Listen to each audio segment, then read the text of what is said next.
আজকে এই শিক্ষক মিলনায়তন সন্ন্যাসী মাধ্যমিক বালিকা বিদ্যালয় গাড়ি নম্বর 1177 ডাকঘর সন্ন্যাসী বাজার উপজেলা মোড়লগঞ্জ জেলা বাগেরহাট। অত্র অনুষ্ঠানে আজকের এই অনুষ্ঠানে উপস্থিত আছেন উচ্চ বিদ্যালয়ের সম্মানিত শিক্ষক মহোদয় এবং অন্যান্য সিনিয়র এবং সহকারী সহকর্মীবৃন্দ, সেই সাথে অফিসের অন্যান্য সকলে যারা উপস্থিত আছেন সকলকে ধন্যবাদ জানাই। আমি বিদ্যালয়ের পক্ষ থেকে আমাকে জলবায়ু মাধ্যমিক পর্যায়ের শিক্ষকদের জলবায়ু পরিবর্তনজনিত সচেতনতা বৃদ্ধি এবং দুর্যোগ ও ঝুঁকি মোকাবিলায় বিষয়ক প্রশিক্ষণে আমাদের বিদ্যালয়ের পক্ষ থেকে দেওয়া হয়েছিল। আমি সেখানে 7 দিন গত 6 দিন ধরে প্রশিক্ষণ নিয়েছি খুলনা টিটিসি এবং আমাদের স্থান হলো খুলনা।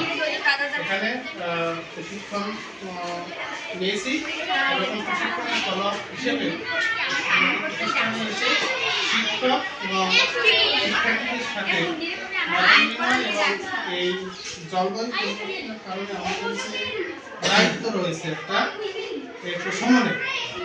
প্রশমন প্রস্তুতি সারাদান এবং পুনরুদ্ধার পুনর্উন্নয়ন এবং সর্বশেষ হচ্ছে টেকসই কর্মপরিকল্পনা। এতে আমাদের শিক্ষকদের একটা দায়িত্ব রয়েছে, সেটা হচ্ছে অ্যাডভোকেসি। অ্যাডভোকেসি একটা কথা আমরা সবাই পরিচিত। অ্যাডভোকেট অর্থ উকিল, মানে ক্লায়েন্টের পক্ষে কথা বলা, সত্যকে তাকে জিজ্ঞাসা হোক, সত্যকে মিথ্যা হোক, মিথ্যাকে সত্য যেভাবে হোক তার পক্ষে জোরদার করা। তাহলে আমাদের এই পক্ষটা পুরোটাই সত্য এবং সেই অ্যাডভোকেটর হিসেবে আমরা দায়িত্ব পালন করবো আমাদের এই কমিউনিটির সাথে। শিক্ষক, শিক্ষার্থী অভিভাবক এবং আমাদের এসএমসি ম্যানেজিং কমিটি এবং এই প্রতিষ্ঠানের বিদ্যালয়ের আশেপাশে যে আছে। সরকার আমাদের জন্য অনেক ব্যয়ে একটা কমিউনিটি সেন্টার করে, সাইকোলজি সেন্টার করে দিয়েছে, যেটা ক্লাসরুম হিসেবে ব্যবহৃত হয়। আবার দুর্যোগকালীন সময়ে আমাদের এখানে